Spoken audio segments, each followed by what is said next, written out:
Mis queridos papás y mamás, hoy os voy a nombrar los 6 motivos más comunes por los que vuestro hijo adolescente puede ser grosero, y luego os diré las 5 estrategias que debéis seguir para corregirlo.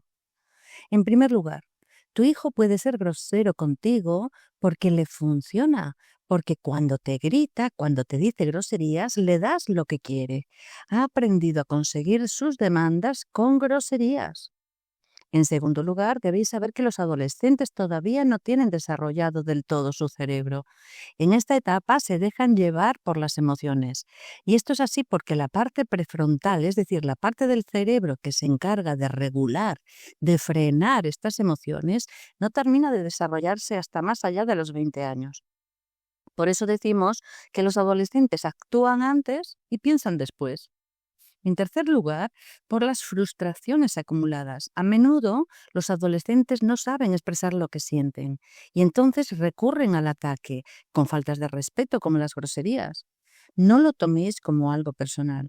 Estos chicos suelen ser los que han sido educados de forma muy estricta o autoritaria, aunque también ocurre con los chicos que han tenido una educación demasiado permisiva, sin ningún tipo de límites.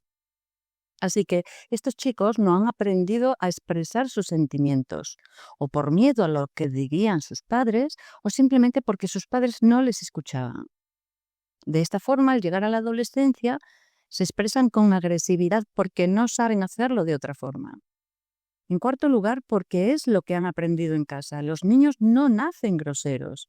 Al nacer son como un lienzo en blanco y van aprendiendo a actuar o a comportarse como un reflejo de sus padres. Entonces, cuando un adolescente ha visto los gritos de mamá, los insultos o mentiras de papá, si cada vez que había un desacuerdo en casa se solucionaba gritando o insultando, no debemos extrañarnos que ellos ahora hagan lo mismo. No digo esto, mis queridos papás y mamás, para que os sintáis culpables, no, sino para que reflexionemos y para buscar formas más calmadas de manejar nuestras emociones. En quinto lugar, pueden ser problemas externos, es decir, problemas del colegio, de sus amigos, con profesores, etc. Entonces, al llegar a casa, descargan con nosotros toda esa frustración. En sexto lugar, por falta de límites claros. Los niños desde pequeñitos necesitan tener límites bien claros y ser firmes con las consecuencias. No quiero decir ser dictadores, ¿vale? Los límites se pueden negociar, pero deben de tener consecuencias claras y esas consecuencias deben cumplirse, sobre todo si se trata de faltas de respeto.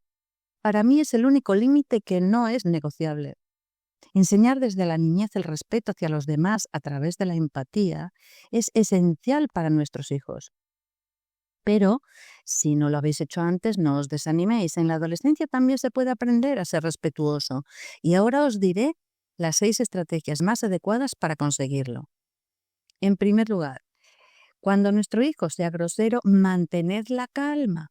Debemos respirar y contar hasta 10, sí, para controlar nuestras emociones. Si reaccionamos con gritos o insultos, lo único que conseguiremos es alimentar esa agresividad. No podemos pretender corregir una actitud en nuestros hijos si nosotros hacemos lo mismo que ellos. Además, debéis de saber que gritar hace que perdamos autoridad, al contrario de lo que pueda parecer. Segundo, háblale desde la empatía, pero con firmeza.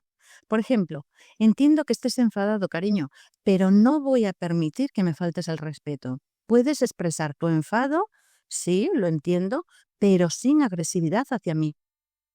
En este punto debe haber una consecuencia clara que deben cumplir.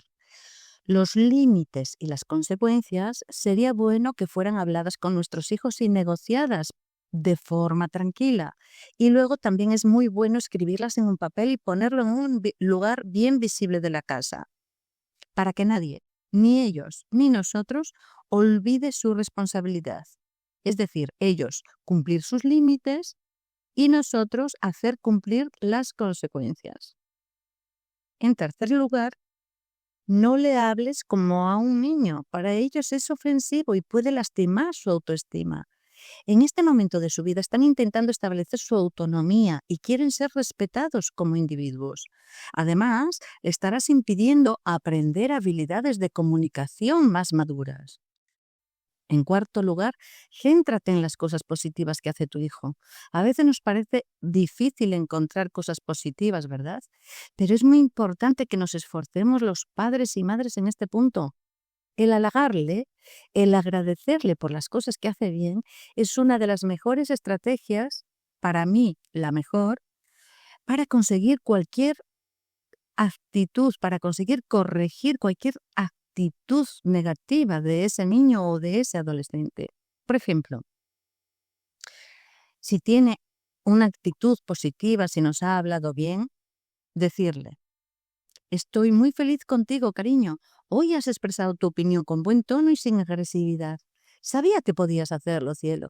Sé que eres muy inteligente, puedes conseguir todo lo que te propongas. Te lo agradezco mucho, cielo. Sí, papás y mamás. Los adolescentes aprenden más y mejor con cariño y reconocimiento que con críticas, con gritos y juicios. Os lo aseguro. Al enfocarse en las cosas que hacen bien, ellos mismos se animan, se motivan para seguir haciéndolo. Porque lo que más necesitan de nosotros los padres es que les valoremos, que les aceptemos y, por supuesto, que les querramos. Todo esto, papás y mamás, debemos demostrarlo con palabras y con hechos. En quinto lugar, pregúntate a ti misma, ¿cómo tratas tú a tu hijo adolescente? Quizá este punto sea el más difícil para nosotros, pero debemos entender que no podemos exigir respeto a nuestros hijos si nosotros no los respetamos a ellos. Si eres grosero con tu hijo, vas a recibir lo mismo de él. Es normal. Recordemos que somos su mayor ejemplo. Muy bien, papás y mamás. Hasta aquí el vídeo de hoy. Si os gusta mi canal, suscribiros, porfa, y comentarme vuestro caso. Me encanta leeros. Muchísimas gracias por escucharme y un fuerte abrazo.